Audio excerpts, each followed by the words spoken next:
We'll go on to our next speaker, Dr. NIKHIL GOKHALE, from Senior Consultant at GOKHALE Eye Hospital. Again, an extremely dynamic, versatile surgeon, and I'm sure he'll tell us a lot about pellucid marginal degeneration, current available management options. On to you, Doctor. Thank you, Dr. Chitra. So I thank the ARC and the AIOS for giving me the opportunity to read up about pellucid after quite a lot of period of time.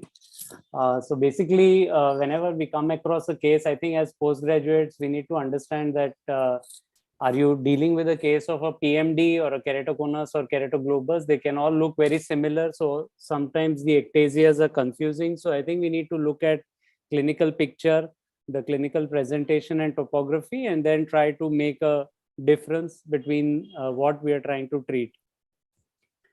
This was one of the articles that I came across, which does show the various options we have in managing a pellucid degeneration. I would like to stress that about 88% of the patients in literature have been shown that they can be managed non-surgically. So all this big chart, you see a small, single option of non-surgical treatment, but that is what can be probably adequate in majority of the patients. And as you can see, a number of surgical options are there. However, we must understand that many of these options will still have unpredictable outcomes. They require a high surgical skill and might still leave us with irregular astigmatism. Having said that, we have cross-linking today, which can be a good option to stabilize the pellucid, and then try contact lenses, which can give very good quality of vision. And with the pros of the scleral lenses, even with advanced ectasia, you can have a very good vision that you can deliver to these patients. Having said that, again, a very large number of eyes that have been reported by this recent article from L.V. Prasad, which again stresses the fact that they could treat about 87.97% of the patients non-surgically in their practice, of which about 60% were managed just with glasses alone, and the rest, about 28%, with contact lenses. And amongst the surgical options, as you can see, the most commonly procedures that were done was a cataract surgery and a cross-linking surgery, followed by a penetrating keratoplasty, and a very small percentages of the other lamellar procedures have been done. So basically, what I thought I would go through is the various options we have at this point of time, and just to make us more aware of the various surgical options, although the indications are limited. Glasses are often well tolerated, and they do improve the Snellen's vision, at least in these patients, unlike in keratoconus. So they could have a 6 or 7 cylinder and still see 6/6 in a pellucid degeneration, unlike in a keratoconus where the vision does not improve with glasses.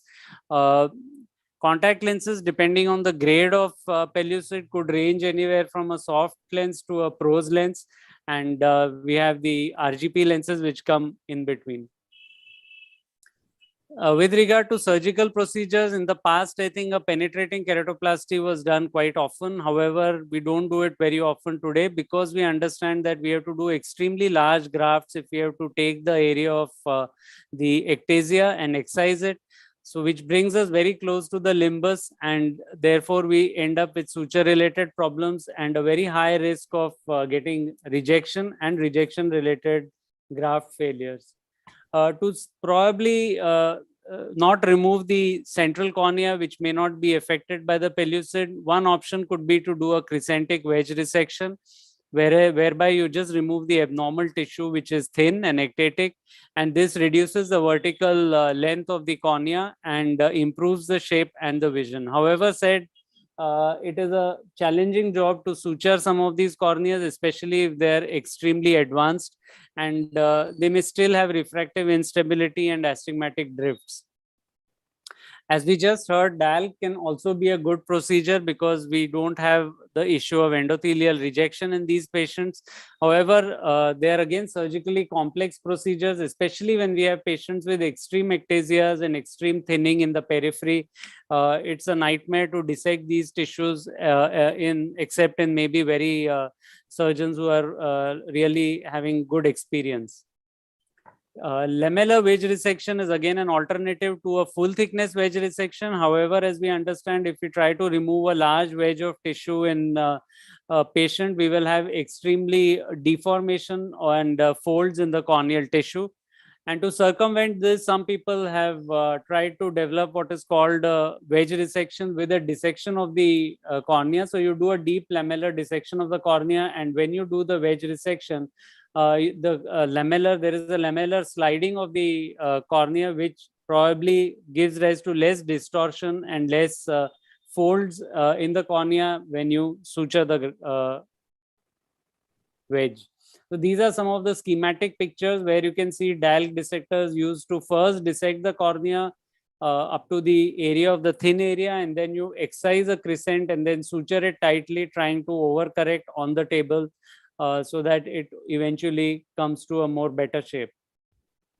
You can also excise a crescentic tissue and then replace it with a lamellar graft of tissue. However, to make this procedure more sort of effective, what we need to do is to do tight suturing and undersize the donor tissue so that there is basically a shortening of the vertical height of the cornea, and then you can probably get a better shape orientation to the tissue.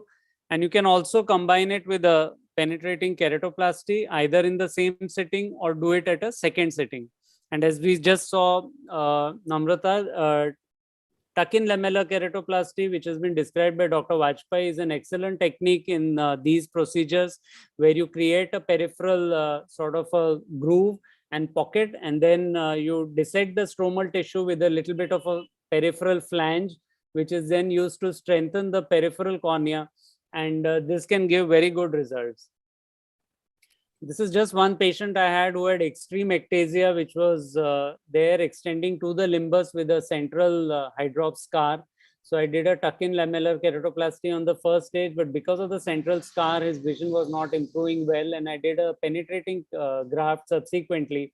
And about he's more than 10 years follow-up now, he's maintaining good vision. So you can get good visual acuity in some of these patients if you judiciously choose your options. Cross-linking can initially, we were skeptical. It was an off-label indication to try and use it for pellucid. However, there are several reports which do show good results of cross-linking in pellucid marginal degeneration. And at this point of time, I think doing a cross-linking followed by a good contact lens fit could be the most optimal treatment for a patient with pellucid. So this is one patient where you can see significant flattening in the area of the ectasia following a PMD. This was a patient, this is the first eye, and this is the other, this is the other eye of the patient, where the cross-linking was done in 2010. In 2014, if you look at the difference map, you can see there is significant flattening of the cornea. And 8 years later, again, there is still further flattening. So one of the things that we see in some of these cross-linking procedures is that they continue to flatten progressively over a long period of time. The map which I have not put here is after 12 years of cross-linking, where you do see some amount of steepening coming back again. Although he's still better than the pre-cross-linking picture, the effect of the cross-linking can sometimes start regressing, and you might have patients who might progress after many years of cross-linking and may require a repeat procedure. So in conclusion, I would like to say that if you come across a pellucid degeneration, if it's mild, probably glasses work good enough. If it's moderate, you can try contact lenses, the regular type of contact lenses. And with severe disease, you may try semi-scleral or scleral lenses. And if really indicated, try to do surgery. However, you need to understand that you need to have good experience trying to do surgery in these patients. And if you have a progressive PMD, you can definitely do a cross-linking followed by contact lenses. I spend a lot of time counseling many of my cornea patients who feel that surgery is much cheaper than doing a contact lens fitting. It's a one-time procedure, and they often consider it as a shortcut treatment to an ectasia.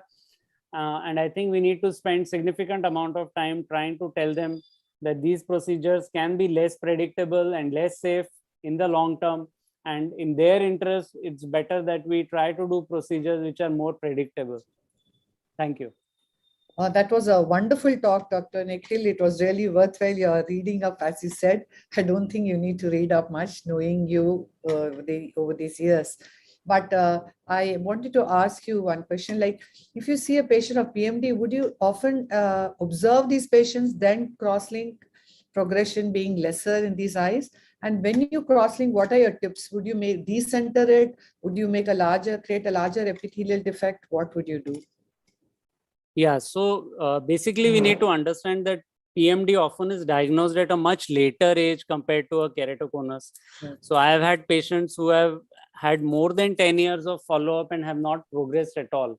Yes. So of course, some of these patients had advanced PMD even at presentation. However, you do see patients who are detected at a much younger age today, maybe because they go for LASIK or they go for some sort of procedures.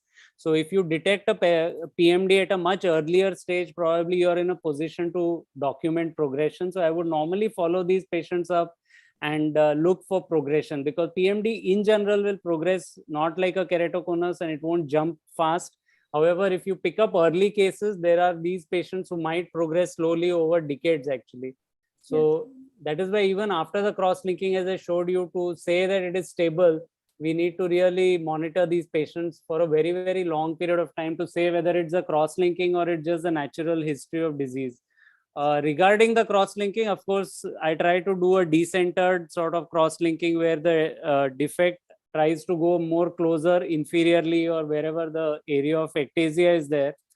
And at least I have not observed any endothelial burn or corneal edema in that area. Although the cornea looks thin, maybe the angulation of the cornea is such that the beam probably does not hit the endothelium, and we don't get gross endothelial injury in these patients. Thanks a lot. That was a very succinct answer. Radhika? Yeah, I completely agree with Dr. Nikhil that the term contact lens intolerance is sort of overrated. Quite often, if we control any allergy, PMD is not associated with allergy, but generally allergy of the patient is under control. We dispense the correct power, fitting, and material, and we take the time to counsel the patient the risk benefits of these, non-surgical versus surgical procedure. We find that the contact lens acceptance becomes very high in these patients. Dr. Nikhil, in addition to the points that you mentioned in the cross-linking, we've often seen that PMD equals inferior. Quite often in the 8mm maps, which the Petacam throws at us, we may miss a PMD. So if there is a suspicion, would you recommend viewing a larger picture? Because I've personally seen that it gets completely missed in the early stages when you see only a short picture, whereas the 12mm map that actually, brings it to light. And likewise, along with the other tips that you said about cross-linking, would you also, you said endothelial damage is not a problem, but is limbal damage a problem? Would you advocate limbal protection if you're using a decentered or a larger UV beam for the treatment? Yeah, so basically one thing was that whenever you see any high against the rule astigmatism, which looks more than usual, the assistant will never look at the limbus or the perilimbal area. But I think as with experience, we realize and we try to look at that area for a PMD, which is often missed by, by a routine clinician or a ophthalmologist. And as you said, you can take bigger maps and you can also do an OCT with trying to look at the thinnest area. Otherwise, sometimes very difficult to measure what is the thinnest pachymetry in that area. So sometimes I use a ASOCT to, and ask the patient to look little up and then try to take a scan which is perpendicular, and then you can probably also measure thickness more reliably. And of course, limbus, we have to take precaution that we do not, sort of cross the limbus, definitely. Although we are going pretty close to the limbus, we definitely don't debride, because we also understand that the limbal stem cells may get damaged in that area. So we need to take precaution. I totally agree. I think I missed it. Thank you. Thank you very much, Dr. Nikhil. So paucity of time, we have to go on to our